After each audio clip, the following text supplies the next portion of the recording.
பரிசுத்த நாமப்படுவதாக. வெளிப்பாட்டின் வரம். இந்த வெளிப்பாட்டின் வரம் எப்பொழுது எந்த இடத்துல செயல்பட்டது, அது இயேசு எப்படி வெளிப்படுத்தி காண்பிக்கிறார் அதை குறித்து பார்ப்போம்.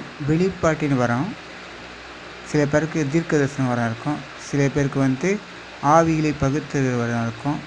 இப்படி அநேக வரங்கள் உண்டு, 9 வரங்களில். ஆனால் இந்த வெளிப்பாட்டின் வரம் மாத்திரம் இன்று நேரத்தில் நம்ம தியானிப்போம். இயேசு களைப்படைந்தவராய் யாக்கோப்பு கிணறுக்கிட்ட உட்கார்றாரு. அப்படி உட்காரும்பொழுது அங்கே சமாரிய ஸ்திரீ ஒரு அம்மா வராங்க.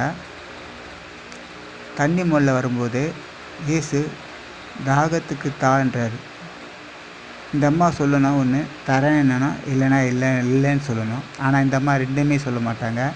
நீ யூதனாக இருக்க, சமாரிய ஸ்திரீ என்கிட்ட எப்படி நீ தண்ணி கேட்குற, தாகத்துக்கு தான் எப்படி கேட்குற அப்படின்னாரு.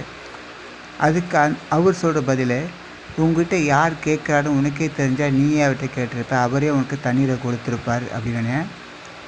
உங்ககிட்ட பாத்திரம் இல்லையே, கிணறும் ஆழமாக இருக்குது, எப்படி உங்களுக்கு தண்ணீர் உண்டாகும் அப்படின்னு கேட்பாரு. அந்த அம்மா கேட்பாங்க, நீ அவர்கிட்ட இந்த தண்ணீரை குடிக்கிறவளுக்கு தாகம் உண்டாகும், நான் கொடுக்குற தண்ணீருக்கோ நித்திய காலமாக நீர் விட்டா இருக்கும், அதுவே ஜீவ தண்ணீர்னு.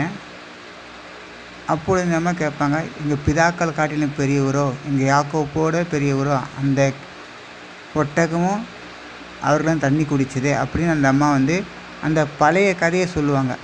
அப்படின்னா அந்த அம்மாவுக்கு சக்தி நல்லா தெரிஞ்சிருக்கு. ஆனால் அந்த அம்மா சொல்கிறாங்க. அப்படி சொல்லும்போது அவர் ஒரே வார்த்தை சொல்லுவார், நீ போய் உன் புருஷனை அழைச்சிட்டு வா அப்படின்னு. பாருங்கள், இவ்வளோ நேரம் இயேசு பேசிகிட்டே இருக்கார்.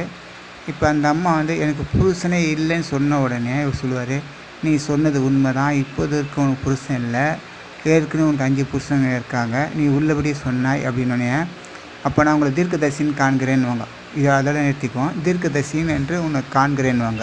அப்போ பாருங்கள், இந்த இடத்துல எப்படி இந்த வெளிப்பாட்டின் வரம் கிரியை செய்யுதுன்னா, நீங்கள் ஒரு இடத்துல பேசுகிறீங்கன்னா, உங்களுக்கு இந்த ஆவியானவர் இந்த வரங்களை கொடுத்துருக்கிறாருன்னா இந்த வரம் செயல்படும். அவர்களுக்கு நடந்ததை நீங்கள் அறிஞ்சு கொள்ளலாம். அந்த ஆவியானவர் இதான் வெளிப்பாட்டின் வரம். இந்த வரம் இருக்கிறவங்க நீங்கள் யார்கிட்ட பேசினா அவருடைய பழைய காரியங்களை நீங்கள் அறிஞ்சு கொள்வீங்க. இது வெளிப்பாட்டின் வரம். சரி, இன்னொரு சம்பவத்தை பார்ப்போம். பேதுரு, இயேசு 2 பேர் இருப்பாங்க. இப்பொழுது ஒரு சம்பவம் நடக்குது. என்னை யாருன்னு